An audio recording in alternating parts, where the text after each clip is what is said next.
Hello students, welcome to Magnet Brains. This is Tasmin Pathan, your science educator for class 9th and for class 10. तो भाई जैसे कि मैंने आपको अभी बताया कि मैं आप लोगों को पढ़ाने वाली हूँ क्लास 9th और क्लास 10 की science full complete detailed course के साथ, जिसमें आपको मिलेंगे डेली प्रैक्टिस पेपर्स। और स्टूडेंट्स अगर आप लोग सीबीएसई बोर्ड से आते हैं तो हम आपको केजी से लेके क्लास 12 तक की free of cost classes provide कराते हैं। और अगर आप लोग स्टेट बोर्ड से आते हैं जैसे कि MP board, UP board, Bihar board, Delhi board and Rajasthan board, तो हम लोग आपको प्रोवाइड कराते हैं 6 से लेके क्लास 12 तक की free of cost classes. Students अगर आपको ई बुक्स एंड नोट्स चाहिए उसका लिंक भी आपको हमारे डिस्क्रिप्शन बॉक्स में मिल जाएगा, तो जाओ और ग्रैब करो और जल्दी से अपने सब दोस्तों को भी यहाँ पर ले आओ। और आप हमें फॉलो कर सकते हो through YouTube, Facebook, Instagram, Twitter, Telegram and WhatsApp. So भाई लेट्स स्टार्ट द सेशन। तो आज का हमारा धमाकेदार सेशन किस चीज पर रहने वाला है? Balanced and unbalanced force. किस किसने मेरा पहला वाला सेशन मिस करा है? जल्दी बता दो कितने हो तुम में से कि जिसने मेरा सेशन मिस कर दिया है। अब आप बोलेंगे नहीं मैम हमने लगाया। क्या था पहला सेशन? फोर्स, जहां पे मैंने क्या डिस्कस किया है स्टूडेंट कि फोर्स क्या होती है।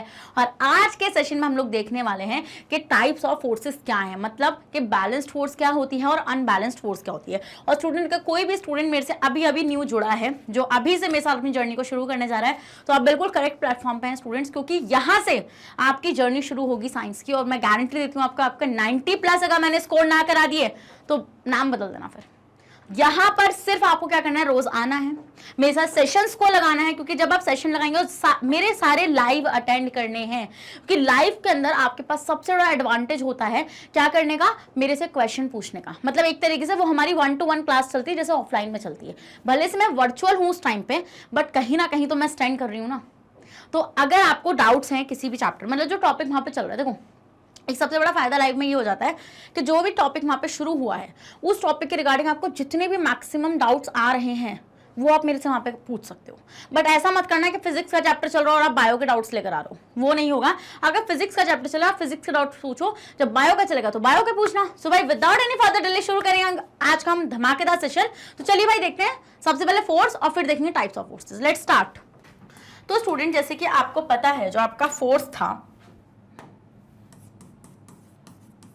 जो फोर्स होता है स्टूडेंट, फोर्स क्या था मैंने आपको बताया था। फोर्स जो है वो आप देख तो सकते नहीं हो, ये एक ऐसा इन्फ्लुएंस है जिससे हम देखते हैं कि फोर्स से आप force can change the shape, या force can change the shape, size, speed and direction of the body and direction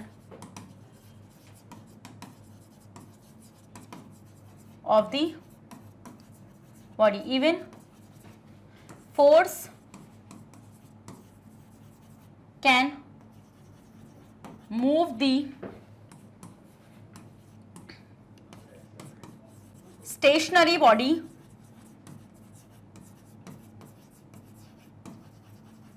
and stops the moving body and stops the moving body। समझ में आई चीज आप लोगों को? तो ये था फोर्स जो हमने पिछले सेशन में डिस्कस किया था। आगे ना आपको समझना है, हमने देखा था कि अगर आप ग्राउंड पे अगर एक बॉल पड़ी हो, जब आप उसको हिट करेंगे तब क्या होगा, फिर वो मूव करने लगेगी। तो मतलब कि आपने वहां पे फुट से जो फोर्स लगाई उसकी वजह से उस मूव, मतलब वो स्टेशनरी पोजीशन में थी बट उसने मूव करना शुरू कर दिया। फिर हमने देखा था अगर एक बैट्समैन बॉल को हिट करेगा तो हम देखते हैं बॉल ऐसे आ रही थी बट ऑब्जेक्ट ऐसे था ना, बट फोर्स लगने से उसकी डायरेक्शन चेंज हो गई। ये सब चीजें आपने सीखी थी या नहीं सीखी थी? फिर हमने देखा था कि कुछ टाइम बाद जो फ्लोर पर आपकी जो बॉल है वो खुद ही रुक जाती है। क्यों? Because force of friction. तो let's start with students types of forces. तो आपको पता है there are the 2 types of forces. Types of force, force के 2 टाइप होते हैं। क्या? एक तो होता है आपका बैलेंस्ड फोर्स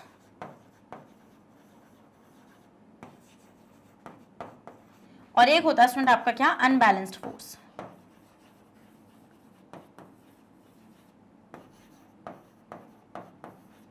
बैलेंस फोर्स और आपका अनबैलेंस फोर्स। अब हम इसको डिटेल में देखेंगे कि बैलेंस फोर्स क्या होता है और अनबैलेंस फोर्स क्या होता है। तो let's start with the first balance force. देखो बैलेंस फोर्स इज समथिंग कि आपने कभी टग ऑफ वॉर देखा है? टग ऑफ वॉर, जहाँ पे हम रोप लेते हैं और एक टीम इधर से खींच रही होती है, दूसरी टीम वहां से खींच रही होती है। देखा होगा आपने पक्का, यस मैम देखा है। तो हमने वहां पे क्या चीज ऑब्जर्व करी होगी स्टूडेंट आपने, कि हम मतलब जहाँ पे एक टीम है वहां पर एक टीम है, तो जब वो ऐसे खींचते हैं तो मान लो दोनों साइड से इक्वल फोर्स लग रहा है, मतलब दोनों ही साइड से बहुत अच्छी तरीके से वो लोग फोर्स लगा रहे हैं। तो हम वहां पे क्या देखेंगे कि कोई भी लाइन से क्रॉस नहीं करता है। तो इसका मतलब उसमें हम देखते हैं मैम कि जो रिजल्टेंट फोर्स मतलब इधर से लगने वाला फोर्स और इधर से लगने वाला फोर्स कितना हो जाता है, 0 हो जाता है। तो उस केस में आपका फोर्स रहता है बैलेंस्ड। जब आपका रिजल्टेंट फोर्स कैसा होता है स्टूडेंट, 0 होता है, तो हम बोलते हैं कि आपकी जो फोर्स है वहां पे वो बैलेंस्ड फोर्स है। समझ में आई चीज आप लोगों को? नहीं समझ रहे, जल्दी से बताइए। आगे समझ में? अगर समझ में आए तो जल्दी से इसी बात पे रेड हार्ट कमेंट करो, जल्दी से कर दो भाई। देखो बिल्कुल भी देरी मत करो, पहले आप अपने का स्क्रीनशॉट लो। तो मैंने आपसे क्या बोला कि टग ऑफ वॉर का समझ में आया। अब मान लीजिए एक आपके पास यहाँ पे एक बॉक्स रखा हुआ है, हाँ here's a box, वो wait, here's a box, क्या हो जाएगा स्टूडेंट, ये आपका बॉक्स हो जाएगा। अब मान लीजिए मुझे इस बॉक्स को मूव कराना है, और ये काफी हैवी है, काफी हैवी बॉक्स है, ये हिल नहीं पा रहा है यहाँ से, नॉट मूविंग, काफी हैवी बॉक्स है और ये हिल नहीं पा रहा है यहाँ से। तो सबसे पहले मैं आपको एक बात बता दूं, आपको फोर्स ऑफ फ्रिक्शन के बारे में पता होगा ना। फ्रिक्शन फोर्स क्या होती है, आपकी कांटेक्ट फोर्स होती है, पता है किसके बीच में लगती है स्टूडेंट, जब दो सरफेस एक दूसरे कांटेक्ट में आते हैं तब वहां पे फ्रिक्शन ऑफ फोर्स लगता है। एक एग्जांपल ले लो, जैसे कि आप दो स्टोन्स लो और दो स्टोन्स को जब आप रब करोगे ऐसे, तो आप देखोगे उनके बीच में लगने वाला फोर्स कौन सा होगा, फ्रिक्शन फोर्स होगा। जैसे कि आपने देखा होगा गाड़ी चलते चलते कैसे रुक जाती है, बिकॉज वहां पे रोड और गाड़ी मतलब जो टायर्स होते हैं उनके बीच में फ्रिक्शन फोर्स लगता है। तो मतलब मैम यहाँ पर, और ये जो ग्राउंड है, this is the ground here, this ground, तो इन दोनों के बीच में जो फोर्स लग रहा है यहां पर, ये क्या है, फोर्स ऑफ मतलब फ्रिक्शन फोर्स है, आपका फ्रिक्शन फोर्स है। कुछ चीजें बता रही हूं मैं आपको। नीचे की तरफ कौन सा फोर्स लगता है, नीचे क्या है, नीचे ग्रेविटी, और आपको पता है ग्रेविटी कितना तगड़ा फोर्स लगाती है, तो यहां पे होगी आपकी नीचे ग्रेविटी वाला फोर्स, ग्रेविटी फोर्स। फिर स्टूडेंट हम यहाँ पे क्या देखते हैं कि ऊपर जब आप ग्राउंड पे ऐसे इस तरीके से जैसे आपने चलना शुरू किया, तो आपने ऊपर से फोर्स लगाया अपने फुट के थ्रू, तो नीचे से भी एक रिएक्शन आएगा। देखो एक, जब मैं आपको लॉज ऑफ मोशन पढ़ाऊंगा तो आप उसमें से एक लॉ पढ़ोगे, न्यूटन थर्ड लॉ। जो थर्ड लॉ है ना, हाँ जो थर्ड लॉ है, उस थर्ड लॉ में आप क्या देखोगे, उस थर्ड लॉ में आप ये चीज ऑब्जर्व करोगे कि अगर आप किसी पर एक्शन कर रहे हो, मतलब कोई एक्शन है आपका, मान लो आपने इसके चपत मारा तो वो भी आपके देगा पक्का। तो यही है एक्शन और रिएक्शन, मतलब अगर आप किसी बॉडी पर कोई फोर्स लगा रहे हो तो वो भी आप पर उतना ही फोर्स लगाएगी, उतनी ही ताकत से फोर्स लगाएगी। इसका मतलब कि मैम अगर ये बॉक्स इस ग्राउंड पर रखा हुआ है तो ग्राउंड भी तो इसके ऊपर कोई फोर्स लगा रहा होगा, लगा रहा नहीं लगा, तो हम उसको बोलेंगे फोर्स ऑफ मतलब ग्राउंड रिएक्शन फोर्स। तो वो कैसे लगता है, वो आपका ऐसे लगेगा ऊपर की तरफ।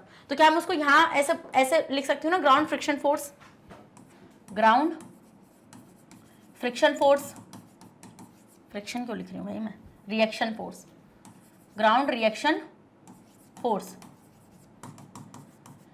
फिर आपने क्या करा, आप इस हैवी बॉक्स को मूव कराना चाहते हैं, तो आपने यहां से अपनी तरफ से एक फोर्स लगाया, पुश वाला। क्या लगाया स्टूडेंट, आपने पुश के लिए एक फोर्स लगाया। तो आपने देखा कि बॉक्स नहीं हिल पा रहा। क्यों नहीं हिल पा रहा है बॉक्स, क्योंकि यहां पर फ्रिक्शन फोर्स लग रहा है, यहां पर आपका ग्रेविटी वाला फोर्स लग रहा है और यहां पर आपका ग्राउंड रिएक्शन फोर्स लग रहा है। तो जब यहां पे आप चारों फोर्सेस इक्वल तरीके से लग रहे हैं स्टूडेंट, तो हम ये देखते हैं कि आपका हैवी ऑब्जेक्ट मूव नहीं कर पाएगा। इसका मतलब यहां पर जो आपका रिजल्टेंट फोर्स होगा बेटा, वो क्या हो जाएगा आपका, 0 के इक्वल हो जाएगा। क्या रिजल्टेंट फोर्स क्या होगा आपका, 0 के इक्वल हो जाएगा। Resultant force equal to 0। समझ में आई चीज आप लोगों को? तो हम ये देखते हैं बैलेंस फोर्सेस में। पहले आप इतने का स्क्रीनशॉट लो, ले लिया आप, देखो आप यहाँ पे, चलो पहले यहाँ से थोड़ा सा पढ़ लें। देखो forces are of two types, balanced और अनबैलेंस्ड। बैलेंस्ड फोर्स में हम देखते हैं कि आपका जो रिजल्टेंट होता है ना, force acting on a body is 0, मतलब सारी फोर्सेस इक्वल लग रही होती है, तो हम वहां पे देखते हैं कि रिजल्टेंट 0 आता है। रिजल्ट मतलब कि सारी फोर्सेस का रिजल्ट 0 आ जाता है। The forces are called balance forces. ऐसी फोर्सेस क्या होती है, बैलेंस फोर्सेस होती है। जनरली हम जिन फोर्सेस की बात करेंगे आगे सेशंस में, वो अनबैलेंस फोर्स की बात करेंगे, क्योंकि रिजल्टेंट फोर्स होना बहुत ही मतलब कि हम लोग जनरली जो हम बाय कन्वेंशन लेते हैं वो अनबैलेंस फोर्स को ही लेते हैं। Next, a body under the action of a balance force does not change its position. इसका मतलब जो भी बॉडी, क्या आपकी बॉडी है, जैसे ये हैवी बॉक्स है तो एक बॉडी हो गया यहाँ पे, तो हम ये देखते हैं जो बॉडी बैलेंस फोर्स के इन्फ्लुएंस में होती है वो स्टेशनरी रहती है, वो मूव नहीं कर पाती है। क्या बोली मैं, a body under the influence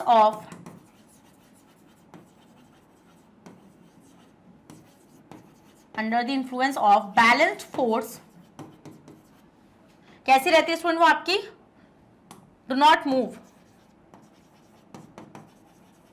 इसका मतलब वो कैसी रहेगी, वो स्टेशनरी रहेगी। कैसे रहेगी स्टूडेंट, वो स्टेशनरी रहेगी, वो अपने प्लेस से मूव नहीं कर पाएगी। समझ के वाला पॉइंट आप लोग? Yes ma'am. तो हम यहाँ पे देखेंगे वो अपनी पोजीशन में कोई चेंज नहीं ला पाएगी, मतलब वो रेस्ट पर ही रहेगी। It appear as if no force is acting on it, वो रेस्ट पर ही पड़ी रहेगी आपकी, क्योंकि हम देखेंगे कि कोई फोर्स उसके ऊपर लग ही नहीं रहा है। समझ गए? क्योंकि सारा रिजल्टेंट फोर्स तो आपका जीरो हो गया। Suppose a heavy box is lying on the ground. देखो यही एग्जांपल, आपका एक हैवी बॉक्स यहाँ पे ग्राउंड पर रखा हुआ है। Let us push this box. अब हम इस बॉक्स को पुश करेंगे तो आप देखेंगे यहाँ से, यहाँ पे फोर्स ऑफ फ्रिक्शन लग रहा है, यहाँ से फोर्स ग्रेविटी ऐसे लग रही है, रिएक्शन मतलब कि ग्राउंड रिएक्शन फोर्स आपकी इस तरीके से ऊपर लग रही है, और इधर से आपका फोर्स ऑफ पुश लग रहा है। तो हम यहाँ पे क्या देखेंगे कि हम इस बॉक्स को मूव नहीं करा पाएंगे अपने हैंड से। We find that the box does not move and remain in its state of rest, though as many as four forces are act on it. The four forces are act on the box are, कौन सी force यहाँ पे लग रही है student? एक तो हमारी push वाली फोर्स जिसे हम पुश करना चाह रहे हैं, फिर दो सरफेस है, एक तो उस बॉक्स का सरफेस और एक ग्राउंड सरफेस, उनके बीच में लगने वाला फोर्स फ्रिक्शन फोर्स, नीचे लगने वाला फोर्स ग्रेविटी का फोर्स, और ग्राउंड भी तो एक फोर्स लगा रहा होगा ना उस बॉक्स के ऊपर। न्यूटन का थर्ड लॉ याद कर लो ना अभी थोड़ा सा ऐसे ही। हाँ, तो जो थर्ड लॉ है मोशन का, वो यही तो बोलता है कि अगर कोई ऑब्जेक्ट किसी पर फोर्स लगा रहा है तो वो जो जिस पर वो फोर्स लगा रहा है वो भी इक्वल फोर्स लगाएगा। तो हम यहाँ पे देखेंगे फोर्स ऑफ फ्रिक्शन है। यहाँ पे फोर्स ऑफ फ्रिक्शन क्या करेगा, जो पुश वाला है, जो पुश वाला जो फोर्स है ना, उसको अपोज कौन करने वाला है? फोर्स ऑफ फ्रिक्शन ही उसको अपोज करेगा। क्या? क्योंकि आप पुश करना चाह रहे हो ऐसे, और फोर्स ऑफ फ्रिक्शन इन दोनों के बीच में लग रहा है, वो कह रहा है मैं नहीं होने दूंगा मूव बिल्कुल भी। तो हम यहाँ पे क्या देखेंगे, does not allow the box to move.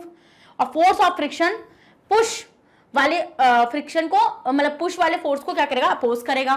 Force of gravity जो बॉक्स को नीचे की तरफ खींचेगा, डाउनवर्ड्स, क्योंकि आपको पता है जो ग्रेविटी का फोर्स होता है वो डाउनवर्ड्स होता है। तो हम यहाँ पे क्या देखेंगे कि ये जो आपका हैवी बॉक्स है, ये इसको कौन डाउनवर्ड खींचेगा? फोर्स ऑफ ग्रेविटी खींचेगा। तो वैसे भी अब ये मूव नहीं करने वाला। फिर हम लोग देखेंगे force of reaction exerted by the ground on the box upward which balance the force of gravity. अब ये नीचे क्यों नहीं चला जाता बॉक्स? क्योंकि ग्राउंड से, मैंने आपको बताया ना, ग्राउंड से भी तो फोर्स लगेगी ना। हाँ भाई, इस हैवी ऑब्जेक्ट की वजह से जो फोर्स ग्राउंड पर लग रही है, ग्राउंड भी तो उतना ही रिएक्शन उल्टा देगा ना इसको। तो हम देखेंगे कि फोर्स ऑफ ग्रेविटी को कौन बैलेंस कर रहा होगा? फोर्स ऑफ क्या? रिएक्शन ऑफ ग्राउंड, मतलब कि जो ग्राउंड का रिएक्शन फोर्स है उसको कौन बैलेंस कर रहा है? उसको ग्रेविटी बैलेंस कर रहा है। तो यहाँ पे दो बैलेंस हो गई फोर्स।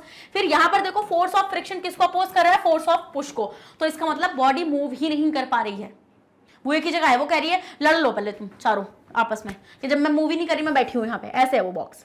वो कह रहा है तुम लड़ लो पहले, आराम से लड़ लो, पहले डिसाइड कर लो क्या करना है, मुझे मूव कराना है नहीं कराना है। बट वो चारों कह रहे नहीं मूव नहीं होंगी तुम, क्योंकि उन दोनों में लड़ाई मची पड़ी है, दोनों में, इधर दो में ऊपर दो में।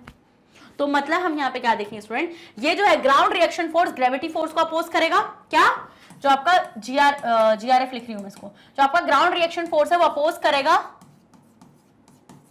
ग्रेविटी फोर्स को, GF को। समझ गए? और यहां पर जो फ्रिक्शन फोर्स है, फ्रिक्शन फोर्स किसको अपोज करेगा स्टूडेंट? ये अपोज करेगा पुश वाली फोर्स को, अपोज पुश फोर्स, मतलब फोर्स ऑफ पुश को।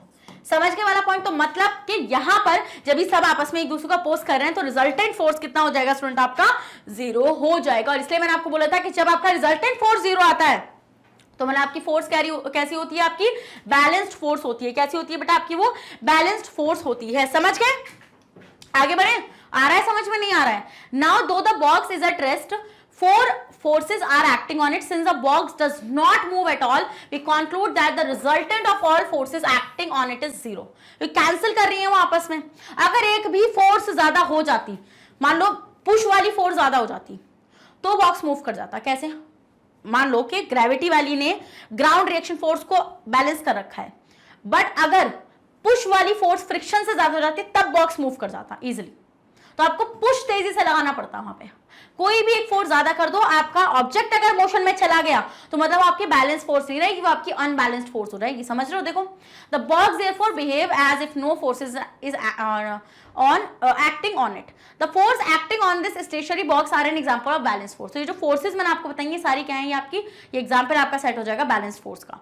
That the force of our push on the box is balanced by the force of friction and the force of gravity is balanced by the force of reaction on the ground. ये चीज मैंने आपको बताई है. और जो box है वो मूव क्यों नहीं कर पा रहा है, वो बॉक्स इसलिए मूव नहीं कर पा रहा है स्टूडेंट क्योंकि पुश और पुल, वो पुश और फ्रिक्शन वाला फोर्स एक दूसरे को अपोज कर रहा है और ग्रेविटी और रिएक्शन, ग्राउंड रिएक्शन वाला फोर्स एक दूसरे को अपोज कर रहा है. ठीक है, अब हम देखेंगे स्टूडेंट आपका नेक्स्ट यहाँ पर कि देखो यहाँ पर जो आपकी पिक्चर लगी हुई देख रहे हो, आपको दिख रहा है टग ऑफ वॉर है. टग ऑफ वॉर आपको पता है ना, मैंने बताया था ऐसे आप खींचो तो देखो यहाँ से ये पैर देखो हिल नहीं पा रहा कोई भी, क्योंकि वहां से भी इक्वल फोर्स लग रहा है और यहाँ से भी इक्वल फोर्स लग रहा है, तो resultant force zero. Resultant force क्या हो जाएगा स्टूडेंट आपका, जीरो हो जाएगा. तो हम देखेंगे in a tug of war that is in a rope pulling between two teams, if the resultant force applied by the two team is zero, the rope does not move in either direction, the force exerted by the two teams are balanced. तो हम देख रहे हैं दोनों team की तरफ से जो फोर्स लग रहा है स्टूडेंट वो कैसा है, वो आपका बैलेंस्ड फोर्स हो जाएगा. क्या हो जाएगा स्टूडेंट, वो आपका एक बैलेंस्ड फोर्स हो जाएगा. समझ में आया वाला पॉइंट? आ गया? यस मैम आ गया. तो if a number of balance force act on a stationary body, तो हम ये देखते हैं अगर आप बैलेंस फोर्स को किसी स्टेशनरी बॉडी पर लगाओगे तो वो बॉडी मूव नहीं करेगी. Then the body continue to remain in its stationary position. Similarly if a number of balance force acting on a body in a uniform motion, the body continues to be in its state of uniform motion. Uniform motion आपको पता है ना, जल्दी से बताइए, पढ़ाया था मैंने आप लोगों को यूनिफॉर्म और non uniform motion. Uniform motion क्या था स्टूडेंट, जैसे कि जो आपकी आप इक्वल डिस्टेंस को इक्वल इंटरवल ऑफ टाइम में कवर कर रहे हैं, तो अगर उस केस में भी आप फोर्स लगा रहे हैं, क्या लगा रहे हैं आप देख रहे हैं ना यहाँ पे कि balance force act on a body in uniform motion. तो जब कोई बॉडी यूनिफॉर्म मोशन में होती है तो वहां पे कौन सा एक्ट फोर्स कर, ध्यान से ये पॉइंट बहुत इंपॉर्टेंट है. अगर कोई बॉडी यूनिफॉर्म मोशन में है स्टूडेंट, अगर कोई बॉडी यूनिफॉर्म मोशन में, तो हम यहाँ पे देख रहे हैं कि उस पर बैलेंस फोर्स लगती है. कैसी फोर्स लगती है, बैलेंस्ड फोर्स लगती है. हाँ, और बैलेंस फोर्स में रिजल्टेंट फोर्स कितनी होती है आपकी रिजल्टेंट फोर्स होती है बेटा जीरो. क्या होती है आपकी रिजल्टेंट फोर्स, जीरो होती है. यूनिफॉर्म मोशन का मतलब क्या है कि आपकी स्पीड कांस्टेंट हो गई है. क्या आपकी स्पीड वहां पे कांस्टेंट हो चुकी है, और स्पीड अगर कांस्टेंट हो गई है तो एक्सेलरेशन तो जीरो हो जाएगा ना आपका. ये बात तो आपको पता है, ये बात मैंने आपको सिखाई है ना मोशन वाले चैप्टर में कि अगर आपकी स्पीड कांस्टेंट होगी तो एक्सेलरेशन जीरो, और अगर एक्सेलरेशन जीरो तो बॉडी मूव ही कहां कर रही है, खुद सोचो ना, बॉडी मूव ही कहां कर रही है. और बॉडी मूव जब करेगी जब उसके ऊपर कोई फोर्स लगेगा, और जब वो यूनिफॉर्म मोशन में तो फोर्स लग ही नहीं रहा ना उस पर, क्योंकि उस पर लग रहा है बैलेंस्ड फोर्स, और बैलेंस्ड फोर्स का रिजल्टेंट फोर्स होता है जीरो. आया समझ में, आया कि नहीं आया समझ में? ये बहुत इंपॉर्टेंट कॉन्सेप्ट बताया मैंने आपको, क्वेश्चन में यहीं से फंसाएंगे आपको. समझे? स्क्रीनशॉट लीजिए, लो इसका स्क्रीनशॉट और अपने नोट्स में लगाओ उसको. नोट्स बन रहे हैं ना, नोट्स बन रहे हैं ना, क्योंकि सबके बनने चाहिए नोट्स भाई, बिना नोट्स के कुछ नहीं होने वाला यहाँ पे भाई, मेरे को सबके नोट्स चाहिए यहाँ पे. तो दो, balance force can not produce motion in a stationary body. किसी भी स्टेशनरी बॉडी में बैलेंस फोर्स कभी भी मोशन नहीं करवाएगा और stop a moving body. They can however change the shape of the body, but ये शेप को चेंज कर सकता है. देखो कैसे, एक बलून लो, बलून बॉल जो भी, मतलब कि थोड़ी स्क्वीजी सी होनी चाहिए जिसको आप प्रेस कर सको. ये नहीं मैम क्रिकेट बॉल उठा लाया है तो प्रेस ही नहीं हो रही, वो नहीं करना. तो एक बलून लो, तो आप देखते हो जब आप बलून को ऐसे प्रेस करते हो तो उसकी शेप चेंज होती है, क्योंकि आप यहाँ से भी इक्वल फोर्स लगाते हो, यहाँ से भी इक्वल फोर्स लगाते हो, और जब आप इक्वल फोर्स लगाओगे तो इक्वल फोर्स क्या होंगी, आपकी बैलेंस फोर्सेस होंगी, तो मतलब कि शेप आपका चेंज हो जाएगा बलून का. तो an example of balance force changing the shape of a body is in squeezing of a rubber ball or a balloon. When we press a rubber ball or a balloon between our two hands, the shape of the rubber ball and a balloon changes from spherical to oblong. In this case, we apply two equal opposite forces with our hand. देखो यहाँ से भी equal force लग रहा है, यहाँ से भी मतलब कि आप बोल सकते हैं यहाँ पे, जैसे आपके पास ये यहाँ पे there is a hand,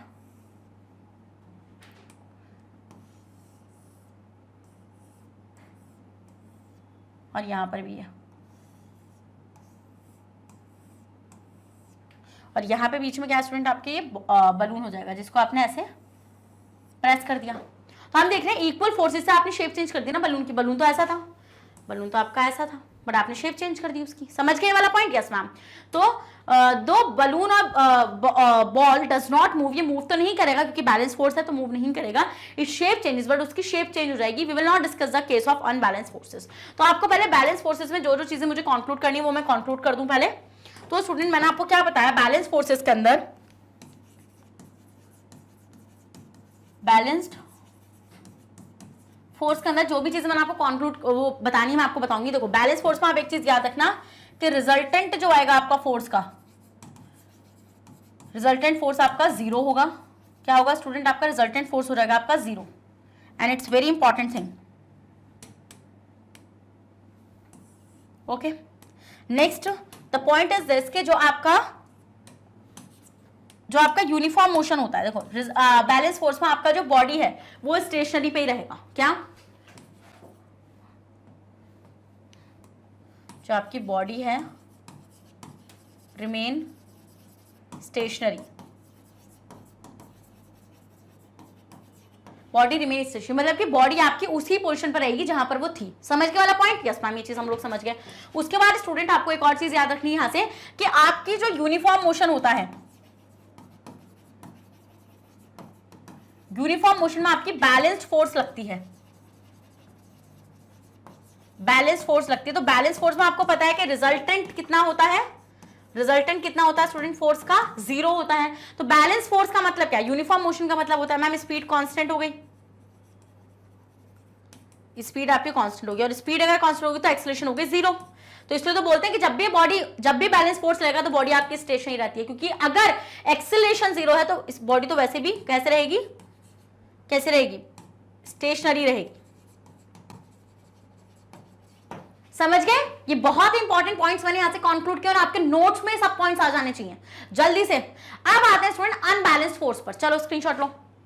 चलो अब हम देखते हैं, if the resultant of all the forces acting on a body is not 0, अगर रिजल्टेंट जो है फोर्स का वो 0 नहीं है स्टूडेंट, तब क्या होगा, जो आपकी फोर्स कराएंगे वो आपकी अनबैलेंस फोर्स कराएंगी। When an unbalance force act on a body they produce a change in its state of rest. हम ये देखते हैं जब अनबैलेंस फोर्स किसी बॉडी के ऊपर रखती है तब उस बॉडी का जो स्टेट है वो चेंज हो जाती है, मतलब वो रेस्ट से मोशन में चली जाती है, और of uniform motion that is unbalanced force can move a stationary body or they can stop a moving body। तो इसका मतलब अनबैलेंस फोर्स किसी बॉडी को रेस्ट से मोशन में भी लेके जा सकती है और मोशन से किस में लेकर आ सकती है स्टूडेंट, रेस्ट में भी लेकर आ सकती है।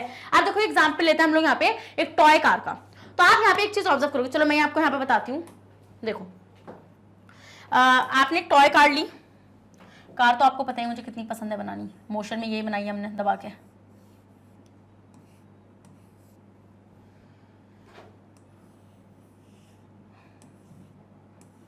तरीके से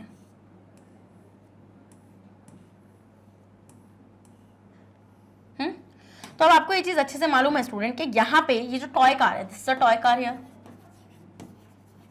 this is what, this is toy car here. तो हम यहाँ पे क्या चीज ऑब्जर्व करते हैं स्टूडेंट कि आप इस टॉय कार को मूव कराना चाहते हैं, तो आपने यहाँ से क्या करा, आपने इसको पुश किया।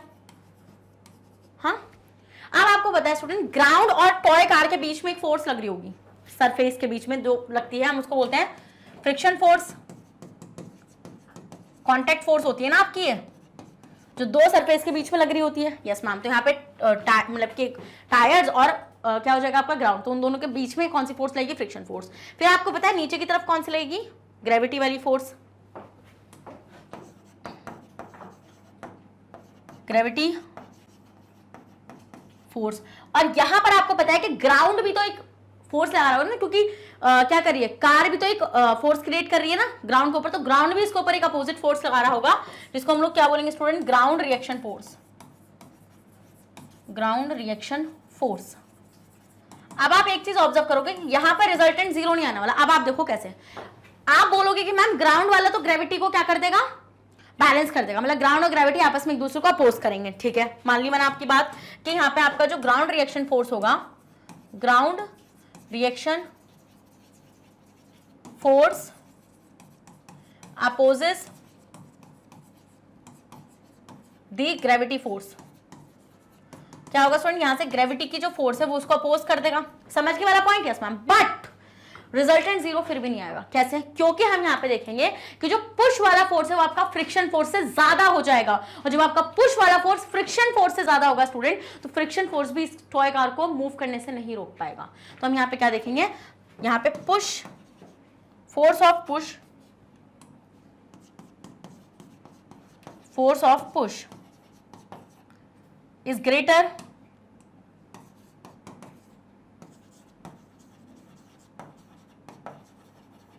Then a friction force, so car moves, car क्या करेगी स्टूडेंट, कार आपकी मूव कर जाएगी। एंड यहां पर हम लोग क्या देखेंगे, जो आपका रिजल्टेंट फोर्स आएगा वो जीरो नहीं आएगा, तो ये हो जाएगा आपका अनबैलेंस्ड फोर्स। तो अनबैलेंस्ड फोर्स में आप क्या चीज ऑब्जर्व करेंगे स्टूडेंट, कि आपका जो रिजल्टेंट फोर्स आएगा, जो आपका रिजल्टेंट फोर्स आएगा वो जीरो के इक्वल नहीं जाने वाला है, क्योंकि एक आध फोर्स जरूर ज्यादा होगी जिसकी वजह से आपकी जो बॉडी है वो मूव कर जाएगी। तो इसका मतलब अनबैलेंस फोर्स में हम ये चीज बोल सकते हैं कि आपकी जो स्टेशनरी थी, या बोल सकते हैं जो रेस्ट पर थी body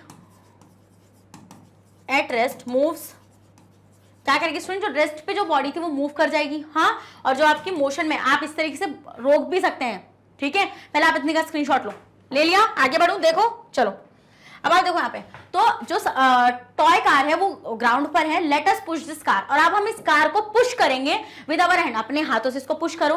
we find that the toy car start moving, और हम लोग देखेंगे यहाँ पे जो टॉय कार है मूव करना शुरू कर देगी।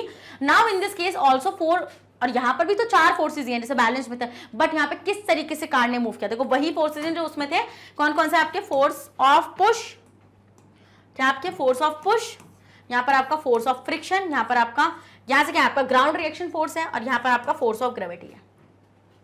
समझ गए, फोर्स ऑफ ग्रेविटी आपका नीचे की तरफ लग रहा है, बट फिर भी कार कैसे मूव कर गई, देखो मैं बताती हूँ। In this case also the force of gravity on the car acting downward and the force of reaction of ground acting upward are equal and opposite, so they balance each other. मैंने ये चीज बताई थी आपको, जो ground वाला reaction force है वो ऊपर की तरफ लगता है, क्योंकि ग्राउंड ऊपर कोई तो लगाएगा, और जो आपका ग्रेविटी वाला फोर्स है वो डाउनवर्ड्स रहेगा, वो नीचे की तरफ लगेगा। तो इसका मतलब ये दोनों फोर्स आपस में एक दूसरे को बैलेंस कर रहे होंगे, क्या कर रहे होंगे स्टूडेंट, कि आपस में एक दूसरे को बैलेंस कर रहे होंगे। और अगर ये आपस में एक दूसरे को बैलेंस कर रहे होंगे स्टूडेंट, तो ये तो आपस में एक दूसरे को कैंसिल कर देंगे।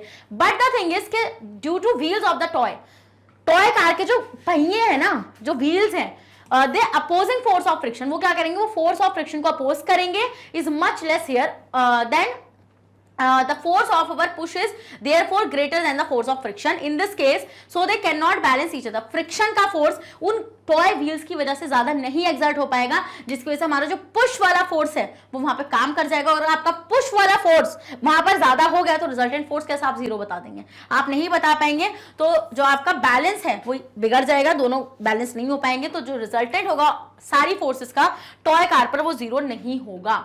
समझ गए वाला पॉइंट आप लोग, देखो आप यहाँ पे लिखा हुआ है कि wheels of the toy car the opposing force of friction is much less here, तो यहाँ पे फ्रिक्शन जो है वो सही से अपोज नहीं कर पाएगा, किसको, फोर्स ऑफ पुश को। तो there is a net unbalanced force acting on the toy car which make the car move from position of rest. तो हम देखते हैं कि अब ये अनबैलेंस्ड फोर्स की वजह से जो आपका पोजीशन था, मतलब जो आपका ऑब्जेक्ट था रेस्ट पर, अब वो रेस्ट पर नहीं रहेगा, और वो कहां पहुंच जाएगा, जल्दी बताइए, वो पहुंच जाएगा मैम आपका किसमें, मोशन में। समझ गए, yes ma'am. The toy car moves in the direction of greater force, thus to move a stationary object we have to push it with a force greater than the opposing force of friction। अगर आपको किसी भी stationery object को motion में लेकर आना है तो आपको उस पर फ्रिक्शन फोर्स से ज्यादा फोर्स अप्लाई करना पड़ेगा, क्योंकि आप जैसे ही वहां पर फ्रिक्शन फोर्स से ज्यादा फोर्स अप्लाई करेंगे तभी आपका वो जो ऑब्जेक्ट है वो मोशन में चला जाएगा। समझ गए, क्या होगा स्टूडेंट, यहाँ पे आपका we have to push it with a force of greater than the opposing force of friction, क्योंकि अगर फ्रिक्शन फोर्स ज्यादा हो गया तो फिर तो आपका ऑब्जेक्ट ना मोशन करने वाला। समझ गए वाला पॉइंट या नहीं समझ गए। तो व्हेन वी आर, अब देखो तो आपको एग्जांपल अच्छे समझ में आ गया, मतलब यहाँ से आपको अनबैलेंस फोर्स भी समझ में आ गया, जहां पे आपने सीखा कि आपका रिजल्टेंट फोर्स जीरो नहीं होगा, बॉडी आपकी जो रेस्ट पर थी वो मूव कर जाएगी, क्योंकि हम देखेंगे यहाँ पे जो आपका फोर्स ऑफ पुश होगा वो फ्रिक्शन फोर्स से ज्यादा हो जाएगा। क्या हो जाएगा स्टूडेंट, आपका जो फोर्स ऑफ पुश है वो फ्रिक्शन फोर्स से ज्यादा हो जाएगा। As simple as that. Body को, अब मैंने आपको क्या बोला था, जर्नली जो हम लोग फोर्स की बात करेंगे, मैं बोलूंगी ना आपसे आगे सेशन में ये फोर्स तो वो अनबैलेंस फोर्स ही होगी, क्योंकि अगर वो बैलेंस फोर्स होगी स्टूडेंट तो उसका तो रिजल्टेंट जीरो हो जाएगा, तो बॉडी तो मोशन में ही नहीं आएगी। तो अगर बॉडी मोशन में है तो मोशन में किसकी वजह से है, अनबैलेंस्ड फोर्स की वजह से है। समझ गए, यस मैम। तो when we are holding a suitcase, देखो जब हम किसी सूटकेस को होल्ड करते हैं अबव द ग्राउंड से ऊपर, then the force of gravity acting on the suitcase is balanced by the upward force of our hand. तो देखो ऊपर जो हमारे हाथ वाली फोर्स है वो ग्रेविटी वाली फोर्स को बैलेंस कर रही है। देख रहे हो ना आप यहाँ पे कि now if we release the suitcase from our head, अगर हम जैसी सूटकेस को अपने हाथ से छोड़ देंगे तो सूटकेस कहाँ गिरेगा, जाके सीधा ग्राउंड पर। Then the unbalanced force of gravity act on it and suitcase falls on the ground. क्यों गिरा वो ग्राउंड पे, बताओ क्यों गिरा वो? क्योंकि वहां पर ग्रेविटी ने अपना इफेक्ट दिखाया, क्योंकि ऊपर उसको अपोज कौन कर रहा था अभी तक? आपके हाथ वाला फोर्स ही तो अपोज कर रहा था ना उसको अभी तक ऊपर। बट आपने क्या किया, आपने उस सूटकेस को छोड़ दिया। तो जब आपने उस सूटकेस को छोड़ा मतलब क्या, आपके हाथ से लगने वाला जो फोर्स था, अब उसको अपोज कौन, अब तो वो लग ही नहीं रहा, अब तो वो लग ही नहीं रहा ना, तो उसको कौन, अब उसको, अब उससे ज्यादा कौन हो गया, अब उससे ज्यादा हो गया ग्रेविटी वाला फोर्स। तो अब वो बैलेंस नहीं है, अब वो अनबैलेंस्ड फोर्स हो चुका है, क्योंकि ग्रेविटी एकदम से उसके ऊपर क्या रहेगा स्टूडेंट, अपना मतलब एक्शन दिखाएगा और सूटकेस धड़ाम धड़ी से ग्राउंड पे गिरेगा। तो इन this case the force of gravity produces motion in this suitcase. तो आप देखो ना, अनबैलेंस्ड फोर्स की वजह से मोशन आया, तो इसलिए हम बोलेंगे कि आपके जो अनबैलेंस्ड फोर्सेस होंगे, क्या आपके जो अनबैलेंस्ड फोर्सेस होंगे वो आपके मोशन कराते हैं। Done. Again in a tug of war, अब मान लो एक टग ऑफ वॉर चल रहा है, वही रस्सी खींच रहे हैं लोग, तो आप देखोगे कि मान लो दो टीम है, ए और बी टीम, तो आप देखोगे जो ए वाली टीम है वो काफी ज्यादा फोर्स लगा पा रही है, जबकि 10-10 बंदे हैं दोनों टीम में, बट वो ज्यादा फोर्स लगा पा रही है। तो अगर वो ज्यादा फोर्स लगा पा रही है तो इसका मतलब क्या होगा स्टूडेंट वहां पर, कि उनका पल्ला भारी हो जाएगा। जब उनका पल्ला भारी हो जाएगा तो वो उनको अपनी तरफ खींच लेंगे। तो मतलब कि यहां पर हमने देखा स्टूडेंट कि एक टीम की फोर्स ज्यादा होने की वजह से मोशन आ जाएगा ना, वो हिल जाएंगे, रोप हिल जाएगी। तो हम ये देखेंगे, if one of the team suddenly releases the rope, अगर एक टीम अचानक से रोप को छोड़ दे तो अनबैलेंस फोर्स हो जाएगी उसके ऊपर, due to which it fall backward. So in this case unbalance force result in the motion of the weaker team along with the rope they are holding. तो रोप के साथ ही वो जो वीकर टीम है वो कहां पहुंच जाएगी स्टूडेंट, दूसरी टीम के पास पहुंच जाएगी। समझ रहे हो वाला पॉइंट? यस मैम, हम लोग ये चीज समझ रहे हैं। चलो नेक्स्ट आएंगे, इट इज क्लियर दैट कि when an unbalanced force act on a body it produce a motion in the body. ये चीज तो आपको यहां से क्लियर हो चुकी है कि जब भी कोई अनबैलेंस्ड फोर्स किसी बॉडी के ऊपर क्या करेगी, एक्ट करेगी, तो वो जो बॉडी है वो मोशन में जाएगी, 101% वो मोशन में जाएगी। Another point is to be noted is that unbalanced force can also stop a moving body. आपने अभी तक ये चीज सीखी कि कोई भी मतलब जो अनबैलेंस फोर्स है वो मोशन करा रही है, बट ये मोशन वाली चीज को भी रोक सकती है। फॉर एग्जांपल जैसे कि आपकी जो बॉल है वो रोल कर रही है कहां पर, बताओ जल्दी से, ग्राउंड पर, तो फोर्स ऑफ फ्रिक्शन उसको रोक देगी। हम यहाँ पे क्या देखेंगे, an unbalance force of friction act on it which bring the ball to stop after some time.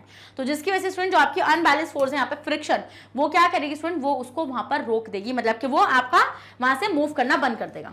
अब there was a scientist called Galileo Galilei, he was a physicist, polymath, astronomer, आप जितना बोल सकते हैं, he was a great scientist। तो इन्होंने एक चीज बोली थी स्टूडेंट कि जब ऑब्जेक्ट आपकी कांस्टेंट स्पीड से मोशन में है तो उस पर फोर्स, कोई फोर्स उसके ऊपर एक्ट नहीं करेगी, क्योंकि रिजल्टेंट फोर्स जीरो हो जाएगा। मैंने आपको बताया था कांस्टेंट स्पीड का मतलब क्या हो जाएगा, ध्यान से देखो, कांस्टेंट स्पीड का मतलब क्या हो गया बेटा, कि आपका एक्सेलरेशन जीरो हो गया। क्या कांस्टेंट स्पीड का मतलब हो जाएगा acceleration is equals to zero, and if acceleration is equals to zero तो ऑब्जेक्ट तो रेस्ट में रहेगा। और आपको पता है जब ऑब्जेक्ट आपका रेस्ट में रहता है तो उसके ऊपर कोई फोर्स, क्योंकि रिजल्टेंट फोर्स तो जीरो हो जाती है यहाँ पे, तो मतलब यहाँ पर आपकी कौन सी फोर्स लग रही होती है, बैलेंस्ड फोर्स लग रही होती है। ये पता है मैं बार बार क्यों बता रही हूँ, क्योंकि इसमें ना तो आपको यहाँ पे एमसीक्यूज में फंसाएंगे, ये तो एमसीक्यू में फंसाएंगे या फिर असर्शन रीजन में फंसाएंगे, या मे बी एक मार्क में फंसा लें कि क्या होता है। तो मैंने आपको यहाँ पे पूरा रीजन आपको बताया कि कांस्टेंट स्पीड में एक्सेलरेशन जीरो होने की वजह से बॉडी रेस्ट पर रहती है, और रेस्ट की वजह से, रेस्ट पर है तो मतलब वहां पे कौन सी फोर्स एक्ट कर रही है, बैलेंस फोर्स, और बैलेंस फोर्स का जो रिजल्टेंट होता है वो जीरो होता है। कितना होता है बैलेंस फोर्स का जो रिजल्टेंट होता है वो जीरो होता है, तो इसलिए हम बोलेंगे no force act on them, कि जीरो है फोर्स। हाँ, तो प्लीज नोट दैट। अब आपको एक और चीज याद रखनी है स्टूडेंट, जब भी हम लोग फोर्स की बात करेंगे किसी भी बॉडी पर, तो हम कौन सी फोर्स की बात करेंगे, अनबैलेंस्ड फोर्स की, क्योंकि जो बैलेंस्ड फोर्स होगी स्टूडेंट वो तो क्या नहीं करवा पाएगी, पहली बात तो वो मोशन ही नहीं करवा पाएगी ना, वो तो रेस्ट पर रहेगी। तो इसका मतलब अगर मैं यहाँ से अनबैलेंस फोर्स को कंक्लूड कर लूँ तो मैं यहाँ से क्या बोल सकती हूँ स्टूडेंट, जैसे कि इससे पहले वाले में यहाँ पे हमने बैलेंस का देखा, तो अनबैलेंस फोर्स में हम यहाँ पे क्या देखेंगे कि जो आपका अनबैलेंस फोर्स होता है उसका रिजल्टेंट कभी भी जीरो के इक्वल नहीं होता है। एक मिनट को इसी पे बताती हूँ कि यहाँ पे मैं कंपैरिजन बता सकती हूँ आप लोगों को।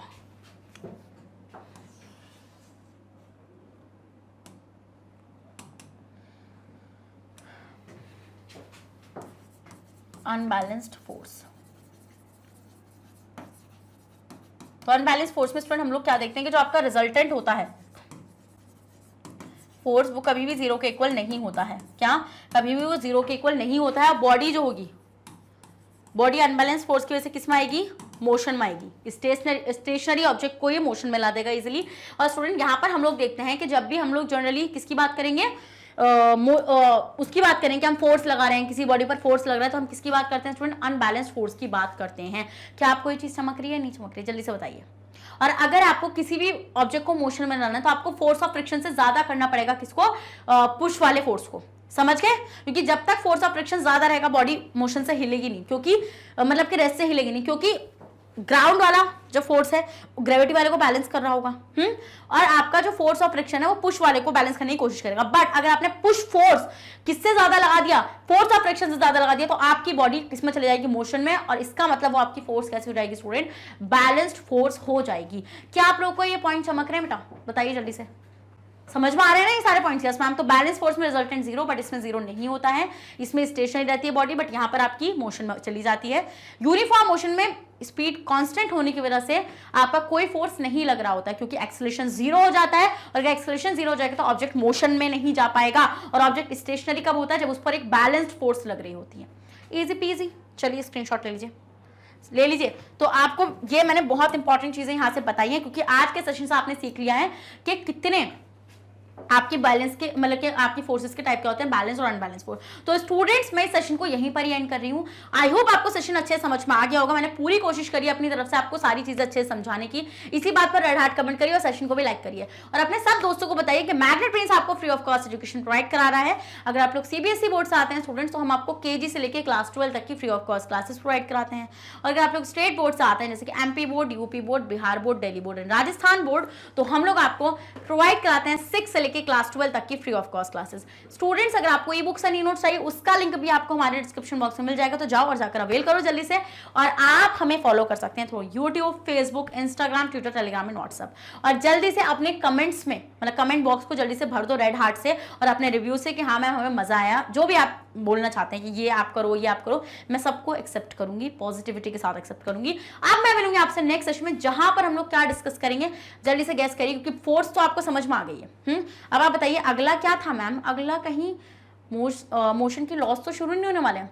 लेट्स सी क्या होगा स्टूडेंट। तो मिलेंगे नेक्स्ट सेशन में। तो जब तक अपना ध्यान रखिएगा, बने रहेगा मेरे साथ मैग्नेट प्रिंस पर। Thank you so much.